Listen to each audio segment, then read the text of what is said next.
Boa tarde, hoje é sexta-feira, dia 1º de dezembro de 2023. Estamos reunidos aqui, o Grupo de Conjuntura, para mais um podcast. Esta semana, a gente teve várias informações sobre o mercado de trabalho. Já faz tempo que a gente não estava conversando sobre o mercado de trabalho. Tá? Só para antecipar, semana que vem teremos a divulgação do PIB, e aí teremos mais informações sobre como que está andando o nível de atividade. Mas esta semana a gente gostaria de nos concentrar sobre algumas informações que a gente tem no mercado de trabalho. Basicamente, anteontem saiu a informação do CAGED, tá? Ela veio um pouquinho acima do esperado, tá? Ou seja, no mês de outubro foram criadas 190 mil vagas, e veio um pouquinho acima do que o pessoal esperava. Por outro lado, ontem, quinta-feira, foi divulgada uma outra pesquisa, esta agora do IBGE, a PNAD contínua, e tivemos mais informações sobre o mercado de trabalho.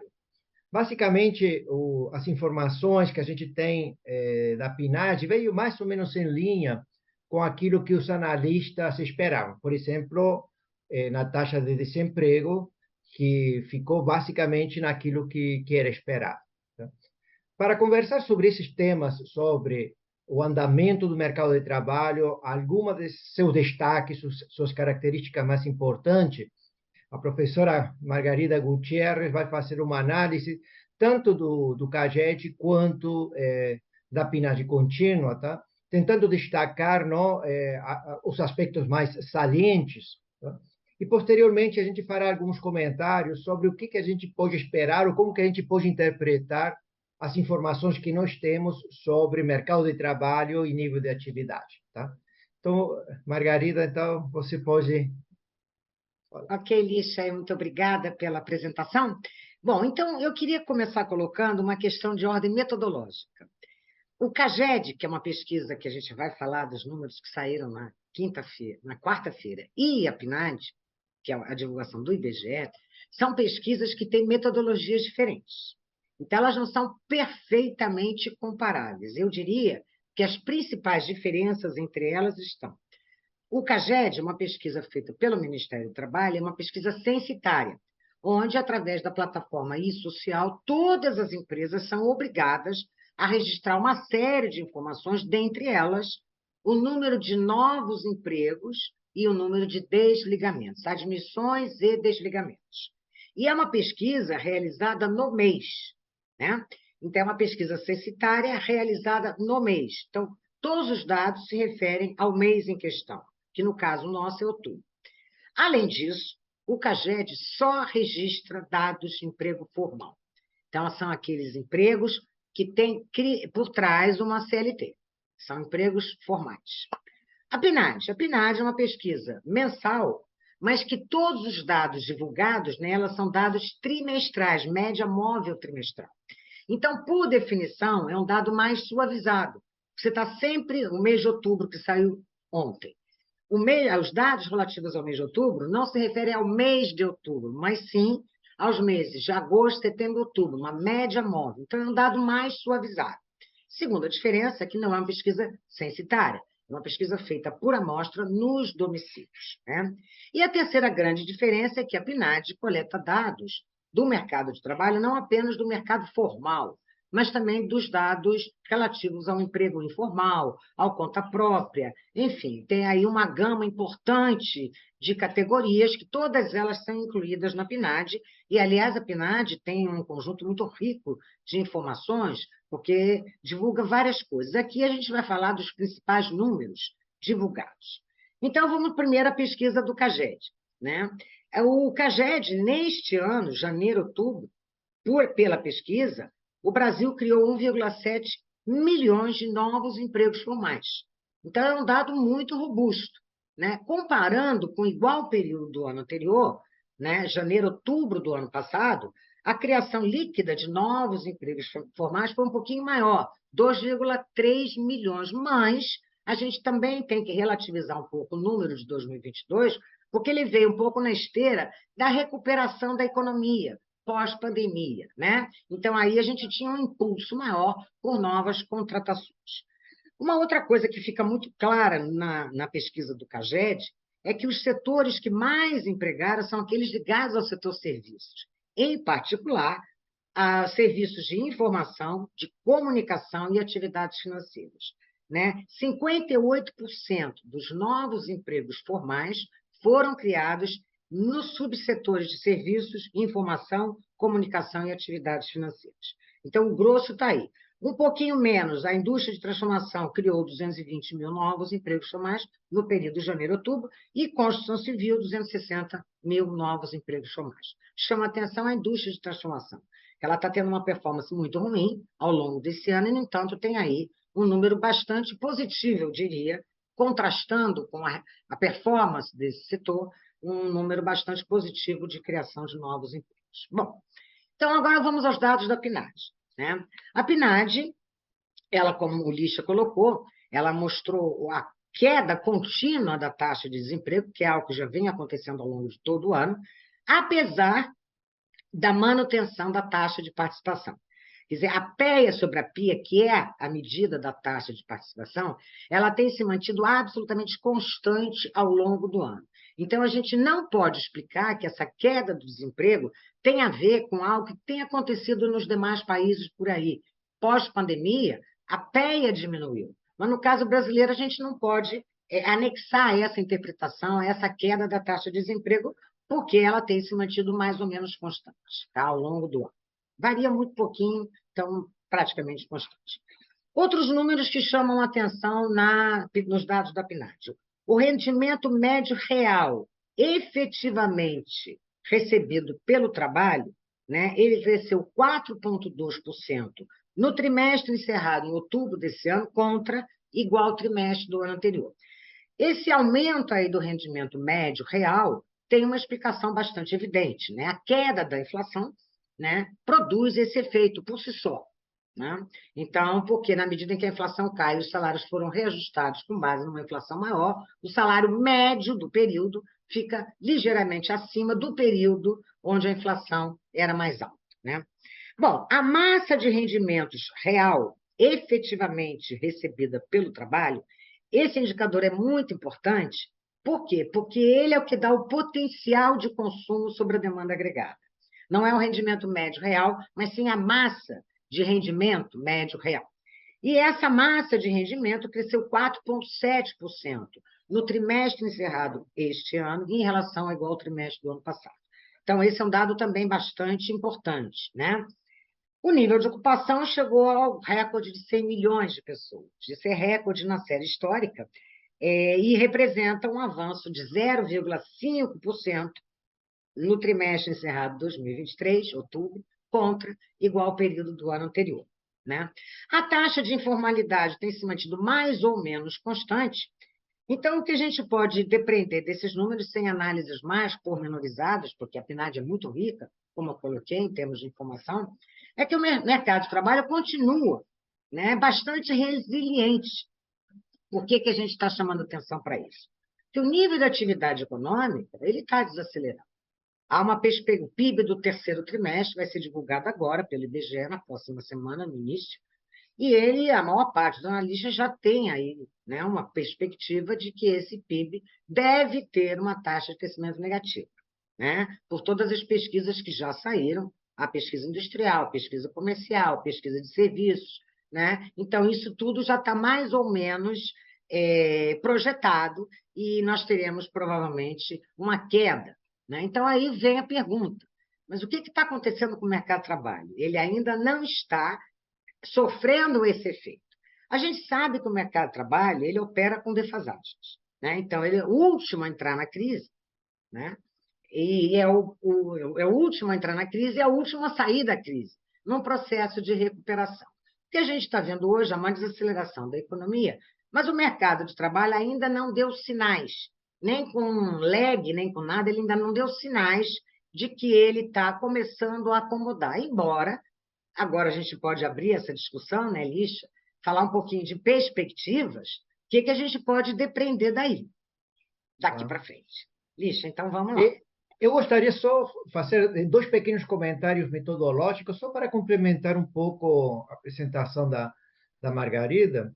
Um ponto é que essa taxa de desemprego, que no mês na média de 3 meses, como a Margarida falou, agosto, setembro e outubro, foi de 7,6%, na verdade, deveria ser corrigida de alguma forma por um comportamento sazonal.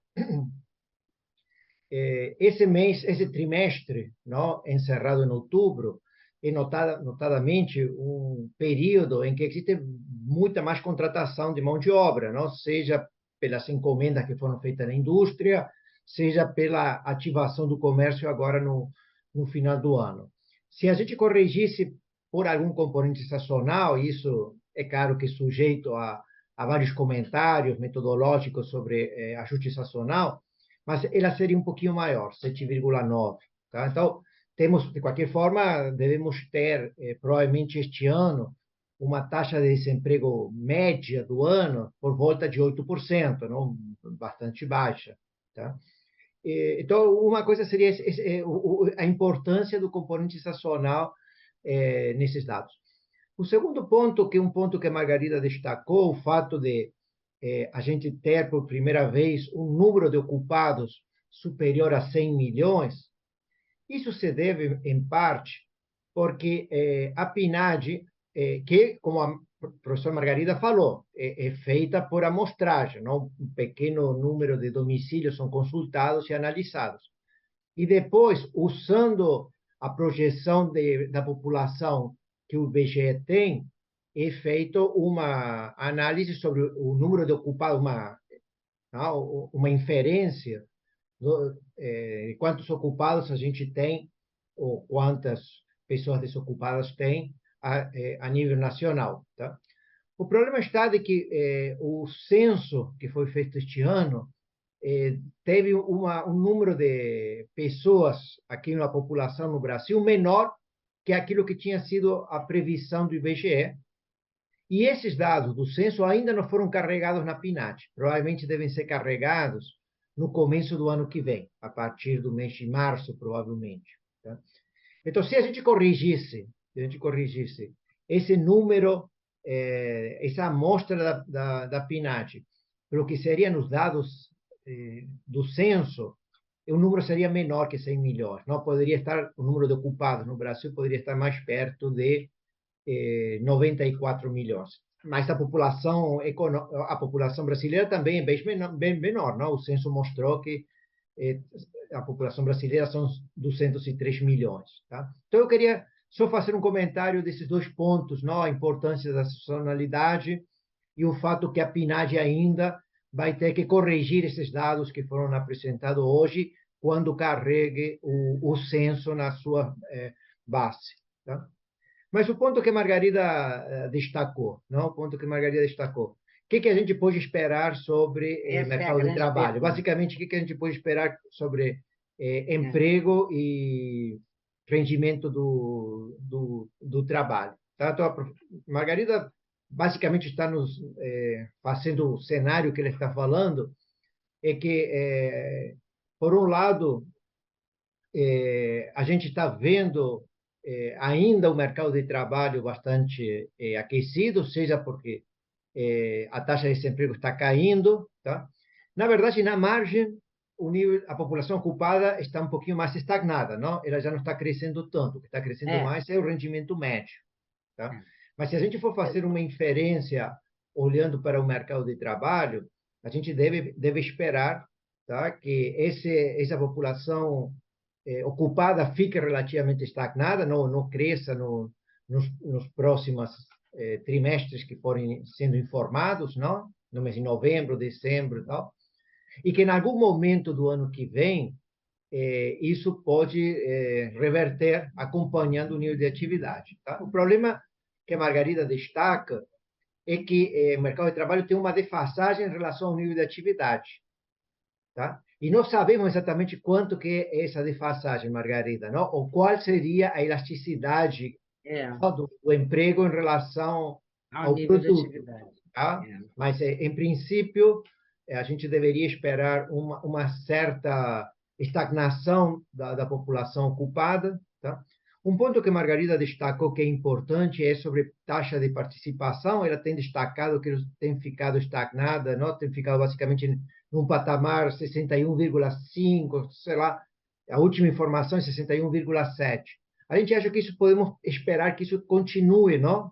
A oferta de trabalho continue relativamente fixa nesse sentido, tá? Mas devemos ter uma redução, provavelmente, da demanda de trabalho, tá? Mas não sabemos exatamente quando. Tá? Então, um pouco os analistas têm falado isso, não?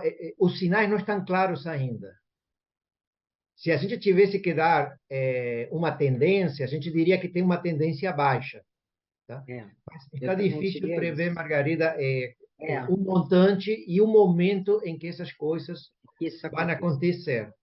Inclusive, Lixa, lá no início do ano, as perspectivas é que o mercado de trabalho, nesse momento, já estaria num processo de desaceleração maior, caso se confirmasse a desaceleração prevista para o segundo semestre.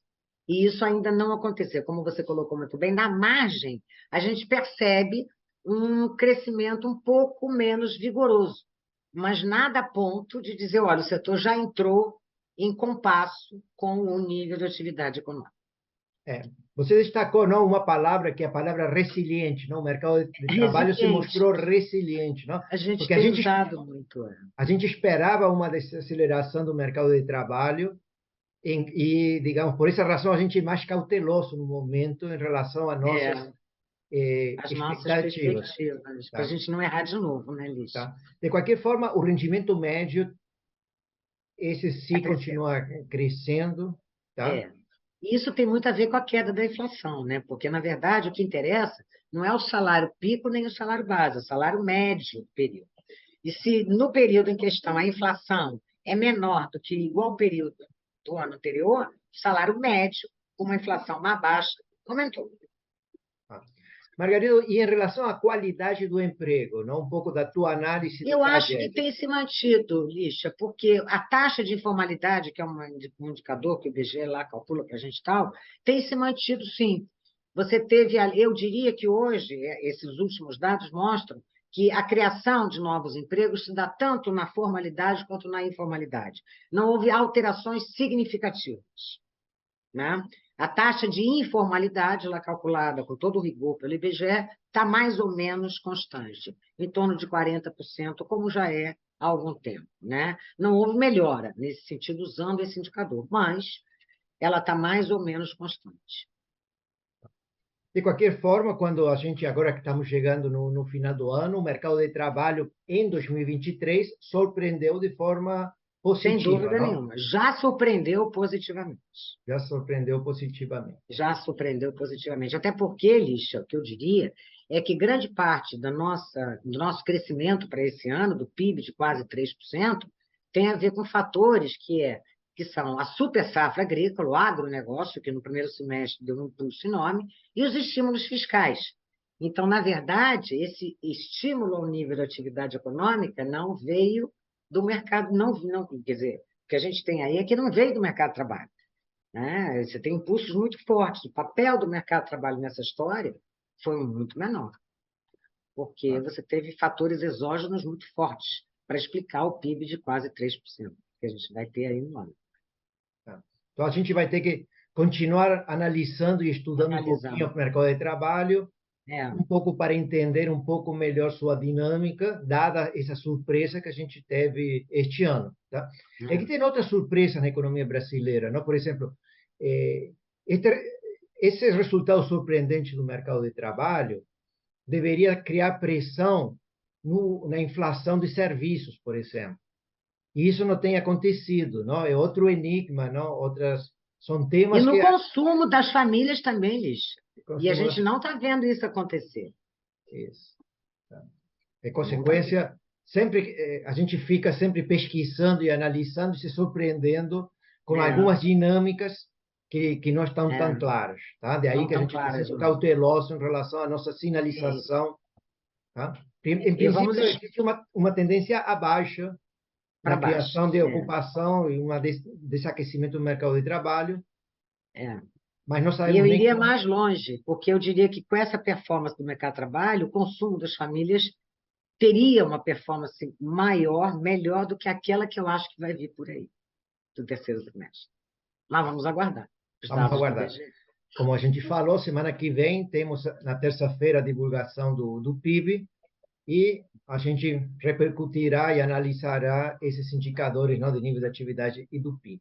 Tá? Então, agradecemos vocês terem participado também deste porquê. Um abraço a todos e até a semana que vem. Tchau, gente.